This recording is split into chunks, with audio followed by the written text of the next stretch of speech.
Hello, welcome to Running the Numbers. We're not too far away from a terrific race day out of Ellerslie. Of course, it is Champions Day. Joined by Stephen Hunt, and cannot wait. Saturday cannot come quick enough. Let's bring it on, as George Simon would say. 7 stakes races. We'll touch on the 3 Group 1s, including the NZB Kiwi. Well written. Can she go 6 on the bounce? And does her rating suggest she should be $1.25? Stephen, just with the show coming up today, what can you tell us about what's going to happen here on Running the Numbers? We'll just look at it from a different angle, plenty of variables that go into the performance ratings, sectionals, weights, winning margins, etc. So we'll bring that all together, try and find some winners, BP. Okay, well, let's have a look at what's coming up on the show and the races we're going to touch on here on Running the Numbers. We'll crunch the numbers first of all on the listed NZB Kiwi, where Well Written sits as the dominant favourite. The Hong Kong Jockey Club World Pool NZ Derby will be the next race we'll preview here on Running the Numbers. And then into the Group 1 Weight for Age Bone Crusher, New Zealand Stakes. That's a heck of a race to look forward to there. And then the 2-year-olds, they get their first opportunity at Group 1 Glory. That will be in the Sistema Stakes. That's the races that we're going to preview here on Running the Numbers. Let's have a look at now the all-important weather and track conditions here in Tamaki Makaurau, Auckland, and this is how things shape up for the day. Nice warm days expected, which I think is going to be brilliant. First of all, expected high of 24 degrees, low of 14. I think that running rail's an interesting position there of out 3 metres, and where you think the pattern could be, Stephen, with that track sitting at a soft 5 at present. 12 months ago, this particular meeting, the rail was in the true position, as it was for the most recent meeting on Oaks Day. It's out 3 metres, but if you go off last year and the body of work in the last few meetings over a similar profile, BP, I reckon you want to be 1 off in rail, within 3 lengths off the leader at the 600, and find lanes between 3 and 8 in the home straight. Okay, let's get stuck into it. The listed NZB Kiwi, and we know that there's going to be 1 horse at the top of these ratings, Stephen, and that's Well Written. She holds the top 4 performance ratings against her key rivals, headed by that last start win in the Karaka Million 3-year-old at Ellerslie, a 103.3. You go down to her nearest rival, Belle Chevelle, who won the recent Uncle Remus, a 92.5. So these are obviously numbers that are normalised to weight for age. A general guide over this distance is 2 points is equal to 1 length. So you look at the 103 Well Written produced last start compared to Belle Chevelle, 5 lengths stronger. Yes, you've got to weigh in the set weights and penalties, but off that score, Well Written is still at least 2 lengths above her key rivals. Let's go to the Karaka Million 3-year-old, the race that was won by Well Written. It was amazing to the eye, and it was also be able to back up on the clock with what she was able to do this night. Yeah, as I say, she exploded to a big new peak of 103.3 to win the TAB Karaka Million 3-year-old. She produced the best overall time rating of the meeting, BP, running 5.5 lengths faster than standard and still closed with a sub-12 second split. So a real elite performance. I thought there was a lot of merit in the runner-up, and He Who Dares. He showed good early speed from a handy draw, led at a strong tempo, 12 lengths above open class to the 600, and there was a dominant margin back to third. And he meets Well Written 3 kilograms better off. Yeah, I like He Who Dares from the point that this horse has run second to Well Written the last couple of starts, and maybe Opie will look to be positive from that wide barrier draw. If that's the case, he becomes a player for sure if you're looking for multiples. Let's go to one of the key final stepping stones, you would say, for the NZB Kiwi, and it is the Uncle Remus. We have the win here of Belle Chevelle. Panther's good in behind as well. La Legla Noir is a runner that's making good ground. So first of all, let's concentrate on Belle Chevelle. She ran a 92.5 this day, BP, edging past her 92.4 career peak when runner-up in the 1,000 guineas and behind Well Written. She was never close to 3 wide and running, and 8 wide on the bend, but importantly, Opie had cover and was giving her a nice, comfortable rhythm in running. So, look, best ratings over the 200 metres in this particular race was with Belle Chevelle. As I say, she comes into it with the set weights and penalties, but she does need to improve if they've got any thought of beating the fave. I wonder one thing around that race, and it's probably removing ourselves from ratings a touch, is that horses that come in with fresh legs, that have had a quieter preparation heading into the NZB Kiwi, you'd probably have to say Panther, Legla Noir fall into that category. They also, the stable did well out of that race last year. When you think of Checkmate and Sathito won the Uncle Remus, Checkmate went on to be placed in the NZB Kiwi. So there could be something in that, couldn't there? And Panther is drawn low enough to suggest that maybe he can be a chance on the weekend. He's one of very few that's still on the up, Panther. He's only, had 3 or 4 race starts, and he's improved in terms of performance rating every start with PB and the Uncle Remus, even though he was second. So, look, I just hope they use that draw, sit forward in midfield. There was that part in the Uncle Remus where he got detached from some key rivals. Was in the last 3 or 4 at the 600 metres. So with that nice soft draw, sit him forward in midfield, get him in a nice rhythm, because I think the pace will be on, will give us best chance. Let's have a look at the Australian Raider now, and of course it's Azakura CS Hayes is the race we want to show you. Now it's a pretty good form race this, because the winner has come out and been placed in the Australian Guineas. I speak of 60s. What do you make of the Australian horse? Look, he brings a different angle, obviously. Look, on performance ratings, he really does need to improve. Obviously, the form, as you say, has been upgraded last Saturday in the Guineas. The issue come the weekend is his wide draw. They probably have to take their meds and go back to the last 3 or 4. For a horse, small sample size, has tactical speed and has been put in the race in his very few starts to date. So a little bit of a different setup here. From that wide draw, I reckon they've got no option but to go back. Yeah, it's unfortunate for them. I'm sure they would have wanted a lower gate. Race shape, we haven't spoken about that, but as I said beforehand, Opie has that key guide of a runner that's gone forward, drawn wide. You'd imagine that's going to be one of the key pace influences from out wide. Yeah, look, I've got down here written the big winners from the draws. Well written, Affirmative Action, Blinkers, Barrier 3, Panther and Lada Rada. The horses, the big losers, obviously Asakura, we've touched on, Barrier 14, and He Who Dares Barrier 13, but they can negate that wide draw being positive early. Affirmative Action with blinkers on and a low gate. You'd imagine we've seen him run at his best when he's sitting up on tempo, and we all know how well he ran through the spring period. Okay, how do we break it down? How do we have an investment? Well written is the obvious, but what else can we do in the race? Hard to pot the fave. She's a deserving fave at $1.20. Look, I think if you include He Who Dares around exotic bet types with the favourite, even a top 4 he represents at $2.50. He's going to put himself in the running in the first 3 or 4. If he can get a pinch of luck in the first furlong or 2 and get a little bit of cover or possibly lead, he is the horse that has the well-written form reference. So keen to label him around well-written. Yeah, I'm similar thinking actually with He Who Dares. Look, same race multi-time, well-written to win. And then I think you can look at He Who Dares as a horse you can include. Panther is another horse I want to throw into the top 4. And I don't want to drop Belle Chevelle either, because I think she is that horse that can improve again. We've seen that with her Group 1 placing in a 1,000 Guineas. So I'd like to try and formulate some sort of bet around those horses, same race multi-trifecta, first 4. It's going to be an exciting race, the listed NZB Kiwi. The next race we're going to preview is the New Zealand Derby. Let's have a look at the Hong Kong Jockey Club World Pool New Zealand Derby. And I think the key race, Stephen, is, of course, the Avondale Guineas, like it is each and every year. What's a couple of key pointers you want to show us around this race? Well, firstly, that's Gold. He ran a 93.8 when winning the Group 2 feature. I thought his run held plenty of merit, considering you're watching here the first 400 metres. He did plenty of work early when the race was being run along. And he still showed a really good turn of foot at the back end of the race, which we'll show very shortly. But this is the first 400 metres from a wide draw. He had to get along and eventually gets to that leading position after 300 or 400 metres. As I say, they weren't going slow here for the first part of the race, which adds merit to his overall performance. Yeah, and there was, some question marks heading into the race about him staying a trip out. So for that little bit of work that he's done to that point, and then you look at what he does down the straight, Stephen. I mean, he extends away from them. One of his biggest rivals is running on, doing a few things wrong. But in terms of a Derby trial, this is everything that you want to see from this horse, and he's drawn well for the race. As I say, he still showed that real good turn of foot when straightening and increased that winning margin. And he was going as well as any in that last 200 and through the line. Gee, if you isolate that one performance, remove the starting price and his overall profile leading into the race as a short course horse, that's as good a Derby trial as you will see. In terms of dominance and winning margin, you have to go back to 2 illicit, winning the Waikato Guineas and beating the boys, but he's not far off it. Well, let's have a look at the sectionals and what are some of the key takeaways you want to take from the sectionals here.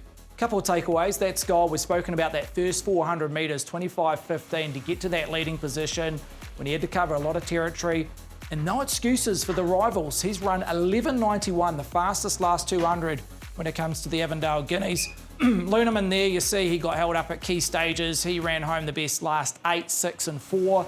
And Road to Paris, want to get your thoughts on Road to Paris, BP? I know you're pretty keen on this individual leading into the Guineas. Yeah, look, as I said when we were watching that, he's doing a few things wrong, isn't he, down the straight? I guess the side winkers are going to be a big assistance for him over 2,400 metres. I have no dramas about him seeing a trip out Road to Paris. He's looked like that Derby horse in the making with what he's been able to show us.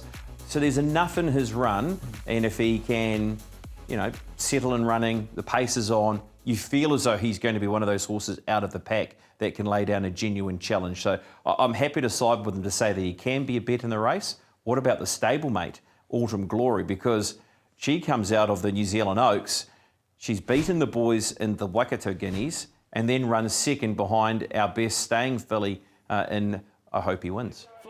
Well, this is the keys to the A-grade form. I hope he wins. She's just an elite staying 3-year-old filly, and if she was to start on Saturday, she would be deep into the red. So the form around her is very, very solid. Autumn Glory, now purchased by Yulong. As you say, 2 starts ago, she bet the boys, so she's got a lot of these horses covered. And this might be the A-grade form when you compared it to the Avondale Guineas on the same day. So how do the ratings stack up around some of these horses that are at the top of the market? Yeah, not too much between That's Gold and Autumn Glory. You see That's Gold first in the Avondale Guineas, a 93.8, which I mentioned moments ago. And Autumn Glory running second, I Hope He Wins, a 93.2. Road to Paris, an 88.3. So off that score, he really does need to improve. And I'm surprised he's $6 each of 2 with That's Gold. Okay, well, let's look at the ratings there around those top 3 in betting.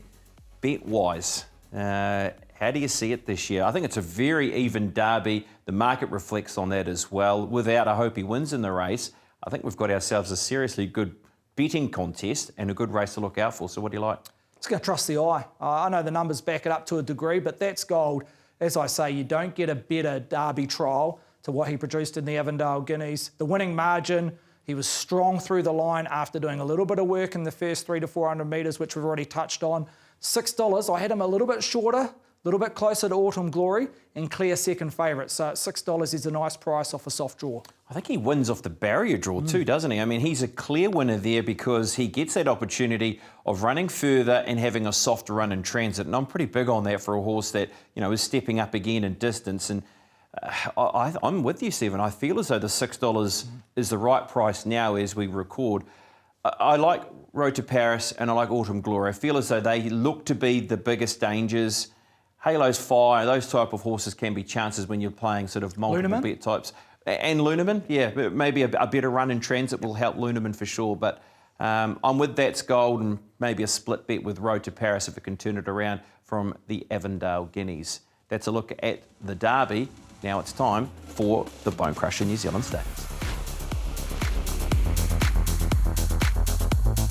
Bone Crusher New Zealand Stakes, Wait for Age. Last year it was one heck of a finish between EV and La Creek. Let's hope we have something similar again this year. And I guess the key race that we want to show you first of all is around the Herbie Dyke out of Te Rapa, Stephen, because we saw Legato back to her best. We've got Kingswood, of course, who won a Group 1 prior to this at Ellerslie, and the Odyssey doing some good work and behind them into third position. Yeah, Kingswood got into that one out, one back, that peach of a position. Legato was just off his back, came to the crown of the track. Obi Bossum win 100 when it came to Group 1s. Just getting the better of Kingswood. Look, I think these two, and that's reflected the market, are big players when it comes to our Group 1 feature on Saturday. I think the other key race that we want to talk about as well is probably back out of Ellerslie, 1,600 metres, and some will appreciate going up in distance, is the Sport Nation Otaki Māori Wait for Age. Pierre was in front, was exposed and run down late by Jaffe. Other horses in the race to take note of is Provence from back in the field into third. Yeah, firstly on Pierre, I reckon he's just been half a run short. He was second up this day, he landed on speed. They went solid enough, as you can see there graphically, to the 600. May have just peaked in the last 100, 150 metres. Is he still half a run short, stepping up to the mile and a quarter? And Jaffe, look, she rated 95.5 this day, BP. It wasn't a personal best. Her personal best happens to be when second in the Zabeel Classic at Wait for Age. So it's a very similar setup, even though notably all her wins have been at 1,600 metres and below. But add in a little bit of merit because she was 3 wide facing the breeze for the majority in the Otaki weight for age. So she probably, on paper, arguably, hits close to a PB on what she produced and the way she did at Otaki. All right, what do we see here, Stephen? This is sort of your rated prices against what we see with the TAB prices at present. Yeah, very similar, BP has to be said. Legato and Kingswood, I think they deserve to be 1-2 in betting. $360 TAB price, $390 Kingswood in that second line, $344, so no spoil there. Bit of a disparity around Pierre. Look, I reckon he's still half a run short. $390 with the tab. I've got him at $6.50, but he maps okay. Barrier 7, they'll probably look to go forward in the first 3 or 4. A little bit of cover. Whiteack, $8.50. You've got to play the trust card with him. I just haven't seen him in his last 2 runs for what he was showing earlier in the season at $18. Maybe if there was one for a little bit of overs in terms of exotic bet types, the Odyssey, Jonathan Riddell at $35 with the tab. I had him more of a 4% chance at 100%. Book at $26. Okay, well, let's look at how the prices match up. What about having a bet in the race? Which way do you go? Because it's pretty even around those top 3 in the market. Yeah, it is. Look, I'll trust what I saw in the Herbie Dyke, 2,000 metres, weight for age. Yes, I know it's a different track, right-handed. But Kingswood, we know he's performed at Ellerslie, winning the Zabeel. And then Legato, even though she hasn't won for a long time at Ellerslie, she's still gone some really strong races. So I think if you identify those two, if they can replicate what they produced at Te Rapa last start, they'll be awfully hard to beat. Maybe a Quinella around Kingswood and Legato. All right, yep, I like Legato as well. I feel as though nice draw. And back to a track where I know she hasn't had her best success as a short price favourite, been beaten a few times, but maybe she can turn that around. If there was one other horse I wanted to mention to maybe throw into the mix, it's Jaffe. Just feels a good draw. As you said, has been placed there in a Zabeel Classic behind Kingswood. That win will give her a lot of confidence, and maybe she can be a top 3/top 4 play for your multiple bets. Let's have a look at our last race we're going to preview here on Running the Numbers. That is the Sistema Stakes.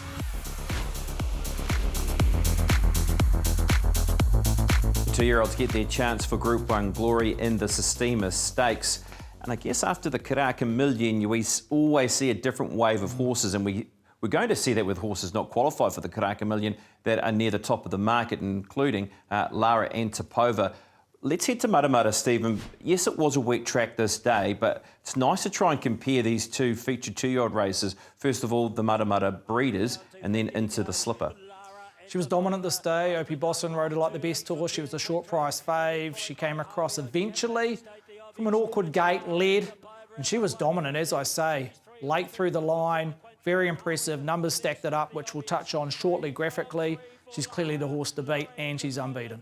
Quintro finishing into second position as a race rival as well on the weekend. Then we go to the same day, and that is the Matamata Slipper. What do you make of this performance from Justin Case? And I guess more importantly, how do we marry these 2 races up? Sam Collett, again, similar to Lara Antipova, was able to control the race at a reasonable tempo to the 600.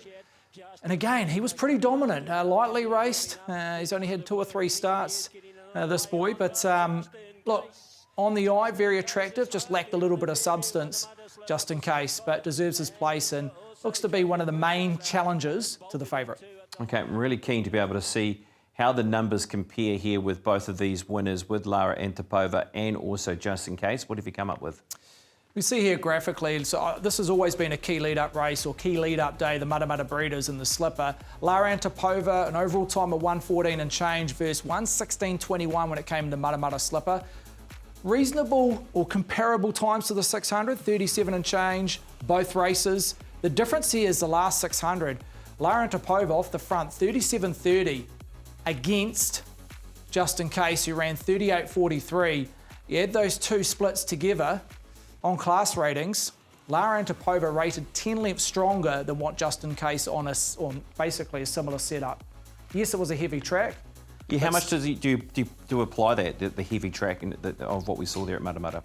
Well, it's a factor. It's a factor because you're going to get a different setup at Ellerslie, obviously, regardless of weather. Right-handers also plays a factor, but again, the overall body of work, Lara Antipova, she's performed on a dry track at Trentham down the chute and got the job done. So what we're seeing here is peak ratings in this year's field. Lara Antipova clearly sits on top, 96.5. That was achieved at Matamata Breeders over the 1,200 metres. Just in case here, 83.5, significantly lower they're not just Lara Antipova, but the place getters in behind Lara Antipova. Tia Quintro, a second, the Matamata Breeders, 89.1. Then you've got Harvey Wallbanger. You've got to go back to late last year, the Challenge Stakes, when running second, 88.1. So off that score, just in case, second favourite currently at 370, Poison. Drawn well, but off those numbers, there has to be a significant improvement, doesn't there, with what we've seen from that performance in the Matamata Slipper. And as you said, even the place getters, Tia Quintro, who's at $13, has run second, runs a good number, and potentially that's a little bit of overs. Yeah, it is, because as we say, Tia Quintro, even though she was beaten, she runs a bigger number than Just In Case. So look, on the eye, very impressive Just In Case, but the numbers just didn't back it up. And personally, I'll be taking a set against that individual. You talk about barrier draws. A lot of those horses in the top 3 or 4 in the market have all drawn well, so it's not as pivotal compared to other races we've touched on. Okay, Just In Case has drawn well, so maybe it can at least rectify it from that point of view of jumping well like we saw there in the Matamata Slipper. But which way did you go? Lara Antipova, pretty hard to go past off the numbers, and so a clear top selection for you? Clear top, and I thought $1.75 was overs. I marked below $1.50, so she's clearly the horse to beat. $1.75, multi her up right now if you're watching the show live on a Wednesday night. And Tia Quintro done nothing wrong, has run second in behind the horse to beat. Yes, beaten by a decent margin, but I think she'll benefit back right-handed Ellerslie, where she won on debut, on a better track, and Harvey Wallbanger deserves his spot in the top 2 or 3 in the market. And as I say, Just In Case, if you like him, wait, he should drift. All right, yep, I'm with you. Similar horses, Tia Quintro's a touch of overs. Lassified, a winner of the Ellerslie, ran an 86.3 that we saw there, went to Australia, drawn 1, maybe just could be a roughie for the race. I'm trying to find some value outside of Lara Antipova and a couple of other runners there, so maybe that's one horse I'll entertain throwing into a same race multi or having something else maybe on a small each way. Overall though, Stephen, it's an unbelievable day. We've only touched on 4 races, and you know, a race like the Auckland Cup has so much depth to it as well. What about the Dubai Classic as well? Boy, we're going to have some fun on Saturday. King's Plate. King's Plate, yeah. We saw the Glamour filly last year, an Alabama lass, right through the roof. Can she replicate? Her form's been a little bit indifferent, but we know the class is there. But what do you say? 7 stakes races. We've touched on the 3 Group 1s, NZB Kiwi being the highlight, well written. Look, I hope she puts in a similar performance to what we saw Karaka Million Night. Really dominate this field and show the Aussies how good she is. That's right, yeah. Aussie interests, Aussie horses, Aussie trainers, Aussie jockeys, but all eyes will be on Well Written, that is for sure. Let's hope she puts in a dominant performance. That's been Running the Numbers. Hope you've enjoyed the show. We'll catch you next time.